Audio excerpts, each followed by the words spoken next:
कोरी नाम त सबैलाई थाहा होला, तर साथीहरू कोरीको बारेमा म एउटा छोटो मिठो के भन्न चाहन्छु भने कोरीको यात्रा सजिलो छैन। पोखराबाट हामी आएका थियौँ 4 जनाको ग्रुप भएर। पोखराबाट नै हामी सिग्लेसम्म एक दिनमा आयौँ। त्यसपछि हामी टासासम्म हिँडेर 5 घन्टा लगाएर आयौँ त्यही दिनमा, र भोलिपल्ट हामी कोरीको लागि निस्किँदैछौँ हिँडेर। साथीहरू कोरीको यात्रा सजिलो कति पनि छैन, कोरीको यात्रा मजाक पनि होइन। तपाईहरूले जुन यो सिँढी देख्दै हुनुहुन्छ, यो सिँढी जस्तो तपाईहरूले कैयौँ सिँढी पार गरेर आउनुपर्छ। लगभग हिजोको र आजको जोड्ने हो भने लगभग तपाईँ 14 देखि 15 घन्टा हिँड्नु पर्ने हुन्छ।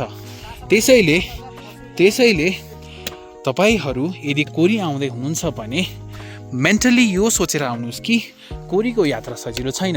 यदि फिजिकल फिटनेसमा तपाईँको ध्यान छैन भने एकचोटि ध्यान पुऱ्याएर आउनुहोला।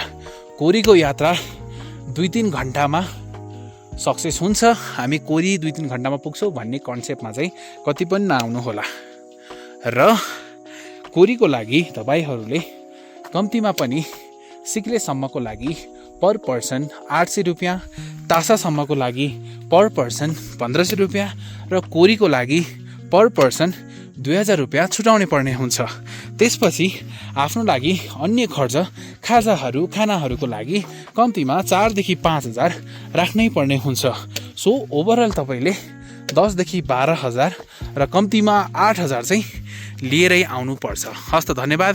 यो भिडियो चाहिँ मैले एउटा जेनरल इन्फर्मेसनको लागि मात्र हालेको हो। धन्यवाद।